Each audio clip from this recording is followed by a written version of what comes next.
রাত ঠিক 11:58। হঠাৎ বাইরে থেকে একটা নারীর কণ্ঠ ভেসে এলো, রাহুল। শব্দটা শুনেই রাহুল চমকে উঠল। সেই শহরে নতুন, এখানে কেউ তার নাম জানার কথা নয়। অথচ কর্ণাটকের এই শহরে একটা অদ্ভুত নিয়ম আছে। রাতে কেউ যদি নাম ধরে ডাকে তাহলে পিছনে ঘুরে তাকানো যাবে না। এই শহরের নাম চিত্তাপুর। দিনে সবকিছু স্বাভাবিক থাকে, কিন্তু রাত নামলেই প্রতিটা দরজায় লাল রঙে লেখা দেখা যায়, নালেবা, মানে কাল আসিস। লোকেরা বলে এই লেখা যদি দরজায় না থাকে তাহলে সে আসে। রাহুল চাকরির জন্য এই শহরে এসেছিল।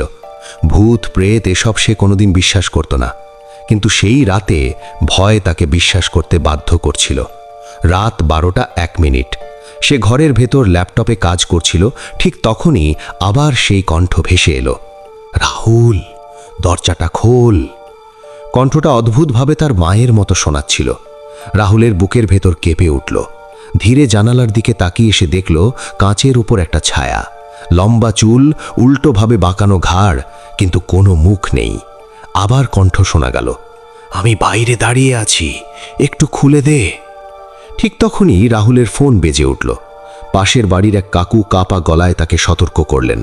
বললেন ওই কণ্ঠে বিশ্বাস করা যাবে না, কারণ ও চেনা মানুষের গলা নকল করে।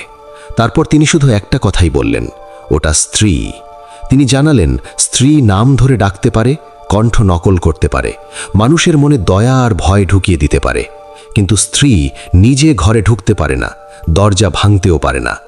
একটাই নিয়ম, মানুষ যদি নিজে পিছনে ঘুরে তাকায় তাহলেই সব শেষ। রাহুল ধীরে ধীরে আয়নার দিকে তাকালো। আয়নায় তার কোনো প্রতিচ্ছবি নেই। তার ঠিক পিছনে দাঁড়িয়ে আছে একজন নারী, লম্বা চুল মেঝে ছুঁয়ে যাচ্ছে, মুখহীন। অন্ধকারের ভেতর থেকে সে খুব ধীরে ফিসফিস করে বলল, একবার তাকাও। মুহূর্তের মধ্যেই সেই ফিসফিসানি চিৎকারে বদলে গেল, আমি তোর মা, আমি তোকে ভালোবাসি, একবার ঘুরে দেখ। দরজায় জোরে জোরে ধাক্কার শব্দ, জানালায় আঁচড়। রাহুলের মাথার ভেতর শুধু একটাই কথা ঘুরছিল, ঘুরে যা, ঘুরে যা। ঘড়ির দিকে তাকিয়ে রাহুল দেখল সময় 3:59। ভোর হতে আর মাত্র 1 মিনিট বাকি। তার চোখ দিয়ে জল পড়ছিল, শরীর কাঁপছিল, সে আর নিজেকে সামলাতে পারছিল না। আর ঠিক তখনই সে পিছনে ঘুরে তাকালো। সকালবেলা রাহুলের ঘরের সামনে লোকেরা ভিড় করে দাঁড়িয়ে। দরজায় লাল রঙে লেখা, নালেবা, কিন্তু হাতের লেখাটা আলাদা। আয়নার সামনে দাঁড়াতেই সত্যিটা ধীরে ধীরে পরিষ্কার হয়ে গেল।